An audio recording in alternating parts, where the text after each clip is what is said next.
పూర్తి వివరాలకు చదవండి రేపటి అక్షర శిల్పం దినపత్రికలో.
మీ ఆధార్ కార్డు.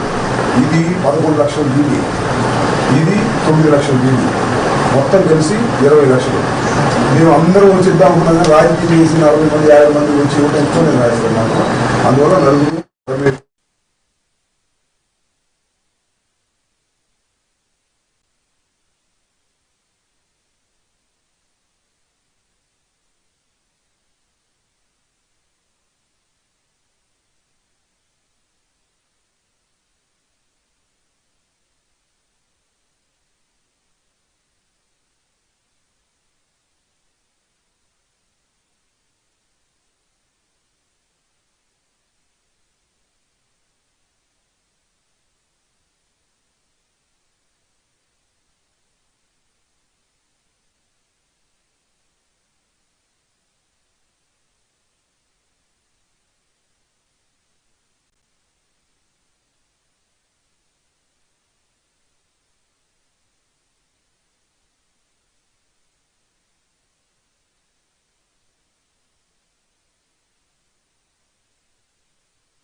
అతన్ని ఎవరో సమర్థించడానికి సిద్ధంగా లేము.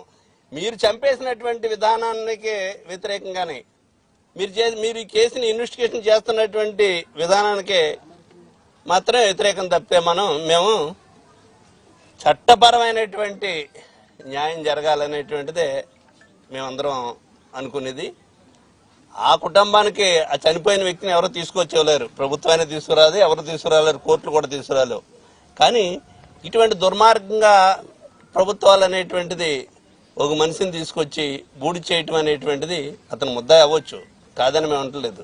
ఆ ముద్దాయిని బూడి చేసినటువంటి విధానానికి మేము వ్యతిరేకం అనేటువంటిది మాత్రమే చెప్పదలుచుకుని ఆ కుటుంబాన్ని ఆదుకోవడానికి వచ్చాను తప్పితే అంతకు మించినటువంటి ఏ ఉద్దేశం లేదు. దీంట్లో ఒక నాగరాజు అన్నటువంటి సీఏని మాత్రం ముద్దాయిని చేసేటువంటి పరిస్థితి చేస్తున్నారు వీళ్ళందరూని. ప్రస్తుతానికి ముద్దాయిగా అతన్ని చూపెట్టి అరెస్ట్ చేసి జైలుకి పంపించారు. కానీ ఒక నాగరాజు పై అధికారులకు తెలియకుండా జరిగినటువంటి విషయం కాదనేటువంటిది మా అందరం ప్రగాఢంగా మాకున్నటువంటి కాస్త అవగాహనలో మాకు అర్థమైనటువంటిది. దీంట్లో సిపి గారిని, ఉన్నతాధికారులను ఇంకా కొంతమందిని తప్పించి ఈ కేసులో నాగరాజుని బలిపోషణ చేయడానికి చేస్తున్నటువంటి ప్రయత్నాలు స్పష్టంగా కనపడుతున్నాయి. అటువంటి ప్రయత్నాలు జరగకూడదనేటువంటిదే ఈ ప్రభుత్వాన్ని మేము డిమాండ్ చేస్తున్నాం. ఇందులో ఎవరి ప్రమేయం ఉందో ఎవరెవరికి తెలుసో సిట్ అనేటువంటిది వేశారు. దానికి ముందు టాస్క్ ఫోర్స్ అనేటువంటి ఉంది. ఈ టాస్క్ ఫోర్స్ ని పంపించింది ఎవరో, అతను నాగరాజుని ఈ ముద్దాన్ని తీసుకొచ్చింది ఎవరో, చంపేసింది ఎవరో అన్ని పై అధికారులకి ఎవరికే తెలియకుండా ఒక్క నాగరాజు వల్లే, సీఏ వల్లే జరిగిపోయింది అనేటువంటిది మాత్రం చాలా తప్పు. దీంట్లో ఉన్నటువంటి వాళ్ళు ఎవరైతే ఉన్నారో, ఎవరి ప్రమేయం ఉందో, ఎవరికి తెలిసి జరిగిందో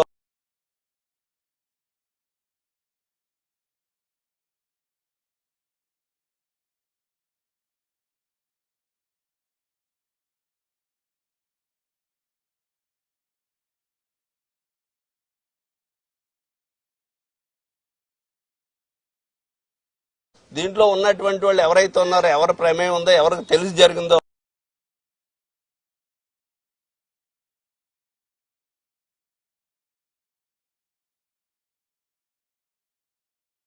వాళ్ళందరూ పోయిన మాసం 12వ తారీఖున వైఎస్ఆర్ కాంగ్రెస్ పార్టీకి చెందినటువంటి కాపు పెద్దలు అందరం కూడా తోట తిరుమూర్తులు గారు 21వ తారీఖున మేము సమావేశమయ్యాం. ఆ సమావేశంలో అనేకమైన విషయాలు చర్చిస్తూ ఈ విషయం కూడా చర్చించుకొని ఎవరైతే సాయి కృష్ణ తల్లి గారు ఉన్నారో, విజయలక్ష్మి గారు, వారికి భర్త లేడు, కొడుకు కూడా చనిపోయాడు, కూతురున్నా పెళ్లి చేసుకుని వెళ్ళిపోయింది, ఏకాగ్యం ఉంది. కాబట్టి ఆ తల్లికి కొంత మేరకు ఆర్థిక సహాయం చేయాలనేటువంటి ఉద్దేశంతో మేమందరం అనుకుని ఒక 40 మంది వైఎస్ఆర్ కాంగ్రెస్ పార్టీకి చెందినటువంటి నాయకులం 50,000 రూపాయల చొప్పున కలెక్ట్ చేసి ఆమెకి ఈ రోజున ఆమె పేరుతో ఒక డీడీ తీసి ఆ డీడీని వారికి ఇచ్చి వెళ్ళడం కోసం మేము ప్రధానంగా ఈరోజు ఆమె ఉద్దేశంలో ఉందని చెప్తే అక్కడికి వచ్చి ఆ డీడీని మీ అందరి సమక్షంలో అందజేసి వెళ్తున్నాం. ఇది ప్రధానంగా ఇవాళ ఇక్కడ రావడానికి గల కారణం. ఈ కేసు చాలా దురదృష్టకరమైనటువంటి కేసు, చాలా ఆశ్చర్యాన్ని కలిగిస్తున్నటువంటి కేసు, ఇంతవరకు మిస్టరీ వీడనటువంటి కేసు. సరే, దీని మీద ఒకసారి వెనక్కి వెళ్ళి చూస్తే 18వ తారీఖు జగన్మోహన్ రెడ్డి గారు వచ్చి వారి కుటుంబాన్ని పలకరించేంత వరకు దీన్ని గాలికి వదిలేశారు. 18వ తారీఖు ఎప్పుడు పలకరించారో 19వ తారీఖు కేసు రిజిస్టర్ చేశారు. ఎంత లోపభూయిష్టంగా ఈ పోలీసు యంత్రాంగం ఈ కేసులో ప్రవర్తించిందో 2-3 ఉదాహరణలు చాలు. అదేంటంటే కేసు రిజిస్టర్ చేశారు, నాగరాజుని ఇమీడియట్గా అరెస్ట్ చేయలేదు, నాగరాజుతో బేరసారాలు చేసుకున్నారు. బేరసారాలు మీన్స్ అతను ఇలా చెప్పు అలా చెప్పు అని చేసుకున్నారు. చివరికి ఏదో అరెస్ట్ చేశారు. అది కూడా చాలా ఒత్తిడి మేరకు. ప్రధానంగా సమాజంలో ఉన్నటువంటి వ్యక్తులు దీన్ని వేలెత్తి చూపుతున్నారు కాబట్టి అరెస్ట్ చేశారు. అరెస్ట్ చేసి ఆయన సెల్ని తీసుకోలేదు. ఆయన సెల్ తీసుకుంటే ఆయన కమిషన్తో మాట్లాడిన సంగతో లేకపోతే ఎవరితో మాట్లాడిన సంగతి అన్నీ వస్తాయి. అది తీసుకోలేదు, అది ఒక పెద్ద లేఖన. ఆ తర్వాత సీసీ ఫుటేజ్, పోలీస్ స్టేషన్లో ఉండే సీసీ ఫుటేజ్ లేదని చెప్పేశారు. లేదండి, మాయమైపోయిందని చెప్పారు. ఏంటిది ఎంత దురదృష్టకరమైనటువంటి పరిణామం. ఆంధ్రప్రదేశ్లో టెక్నాలజీ డెవలప్ అయినటువంటి దేశంలో చంద్రబాబు నాయుడు గారు మాట్లాడితే టెక్నాలజీ అద్భుతం అమోఘం అని చెబుతున్నటువంటి దానిలో ఒక నేరం జరిగినటువంటి పోలీస్ స్టేషన్లో సీసీ ఫుటేజ్ లేదు, మాయమైపోయింది అంటే ఏం జరుగుతుంది ఈ రాష్ట్రంలో? ఎవరినో కాపాడటం కోసం నాగరాజును అరెస్ట్ చేశారు, సరే, ఎవరినో కాపాడటం కోసం ప్రయత్నాలు జరుగుతున్నాయా లేదా అనేది ఇక్కడ పాయింట్. ఆ తర్వాత ఇంకొక పాయింట్ ఏంటంటే, 3 కానిస్టేబుల్ని లొంగిపోయారు, అరెస్ట్ చేశారు. 4 వాళ్ళ కోర్టులో ప్రొడ్యూస్ చేశారు, వాళ్ళని రిమాండ్ ఇచ్చారు. వాళ్ళ సెల్ ఫోన్స్ ఏమని అంటే వాళ్ళు అమ్ముకున్నారంట, డబ్బులు లేక నాగపూర్లో అమ్ముకున్నారంట. అది కూడా ఎత్తేసారు. ఎవిడెన్స్ అంతా ఒకటి క్లోజ్ అవుతుంది. నాగరాజు గారి సెల్లు క్లోజ్ అయింది, పోలీస్ స్టేషన్లో ఉన్న సీసీ ఫుటేజ్ క్లోజ్ అయింది, కానిస్టేబుల్స్ దగ్గర ఉన్నటువంటి సెల్స్ క్లోజ్ అయిపోయాయి. బూడిద మాత్రం దొరికిందంట. ఎక్కడ? కృష్ణలంక పోలీస్ స్టేషన్లో పై భాగంలో దొరికిందంట. ఎవరు తీసుకొచ్చి పెట్టాడు? అక్కడే తగలేశారా? దానిలో క్లారిటీ లేదు. ఎంత దౌర్భాగ్యంగా ఎవరినో కాపాడటం కోసం ఈ కేసులో స్పెషల్ ఇన్వెస్టిగేషన్ టీం ప్రయత్నం చేస్తుందా లేదా? ఈ ఉదాహరణ చాలు. చాలా దుర్మార్గమైనటువంటి కార్యక్రమం. మొన్నటిదాకా ఏం ప్రచారం చేశారు? రౌడీ రేపులు చేశారు. అతను రేపులు చేసింది లేదు, సచ్చింది లేదు. కేసులు ఉన్నాయి, ఆ కేసులోనే తీసుకొచ్చారు. కేసులుంటే ఇక్కడ పాయింట్ ఏంటి? కేసులుంటే చంపేస్తారా, సమర్థించాలా? That is our point. కేసులుంటే కేసులు పెట్టాలి, కోర్టులో ప్రొడ్యూస్ చేయాలి, విచారణ జరపాలి, అంతే తప్ప కేసులుంటే మనిషిని చంపేస్తారా అనేది ఇక్కడ ప్రశ్న. ఈ మానవ సమాజంలో, చట్టబద్ధమైన సమాజంలో ఏమిటి దుర్మార్గం? దీన్ని సరే, ఆ కుటుంబం చిన్న కుటుంబం, ఎక్కడి నుంచో వచ్చి ఇక్కడ బతుకుతున్నారు. నాకు తెలిసి అవనగడ్డ నుంచి వచ్చారు వాళ్ళ ఫ్యామిలీ. వాళ్ళ మీద చాలా ఒత్తిడి ఉంది, నాకు తెలుసు, వాళ్ళు ఒప్పుకోకపోయినా. కానీ నేను మనవి చేస్తున్నా, ఇది సమాజం భరించలేనటువంటి నేరం. పోలీసులు పోలీస్ స్టేషన్లోనే మనిషిని చంపేస్తారు, శవాన్ని లేకుండా చేస్తారు. శవం ఎక్కడుందో ఇంతలో తెలియదు. పోలీస్ డిపార్ట్మెంట్ కూడా సిట్ కూడా చెప్పలా, బూడిద దొరికిందని. అంటే అది అనుకుంటారా అని. అది డిఎన్ఏకి పంపితే తెలిసింది ఎవరిదో బూడిద తీసుకొచ్చి అక్కడ పెట్టారు. మసిబూసి మారేడుకాయ చేసేటటువంటి ప్రయత్నం చేస్తున్నారు. ఇది చాలా దుర్మార్గం. ఇది తెలిసే హెబియస్ కార్పస్ పిటిషన్లో ఆమె ఎడిషనల్ పిటిషన్ వేసింది, దీని మీద సిబిఐ ఎంక్వైరీ కావాలని. అక్కడ నుంచి ఒత్తిడి చంద్రబాబు నాయుడు గారు, తెలుగుదేశం ప్రభుత్వం, పోలీసు యంత్రాంగం ఆమెను ఎన్ని రకాలుగా ఒత్తిడి చేయాలో అన్ని రకాలుగా ఒత్తిడి చేస్తున్నారు. అది వేరే అంశం అనుకో. ఆ ఒత్తిడికి నిలబడరా ఫర్ ఏ స్మాల్ ఫ్యామిలీ. కానీ ఇది ఆ కుటుంబ సమస్య కాదు, ఇది సమాజపు సమస్య. ఒక వ్యక్తిని పోలీస్ స్టేషన్లో చంపేసినటువంటి సంఘటన, చంపేసి శవాన్ని మాయం చేసినటువంటి సంఘటన, ఆ శవం ఎక్కడుందో దొరకనటువంటి సంఘటన. ఇది సమాజం ఉలిక్కి పడేటటువంటి పెద్ద ప్రమాదకరమైనటువంటి క్రైమ్. దీన్ని సమాజం సహించడానికి వీల్లేదు. We will fight out. సమాజంలో ఒక వ్యక్తిగా, ఒక పార్టీగా, ఒక పౌరుడుగా మేము ఫైట్ చేయడానికి సిద్ధంగా ఉన్నాం. న్యాయస్థానాల్లో కూడా ఫైట్ చేస్తాం. ఇది సెంట్రల్ బ్యూరో ఆఫ్ ఇన్వెస్టిగేషన్ ద్వారా మాత్రమే బయటకు వస్తుంది, లేదా సిట్టింగ్ జడ్జి ద్వారానే బయటకు వస్తుంది. లేకపోతే దీన్ని మసిబూసి మారేడుకాయ చేస్తారనేది మేము అభిప్రాయపడుతున్నాం. ఆ కుటుంబానికి మేము అండగా ఉంటాం. అదేవిధంగా ఈ కేసులో తుదికంటూ పోరాడతాం.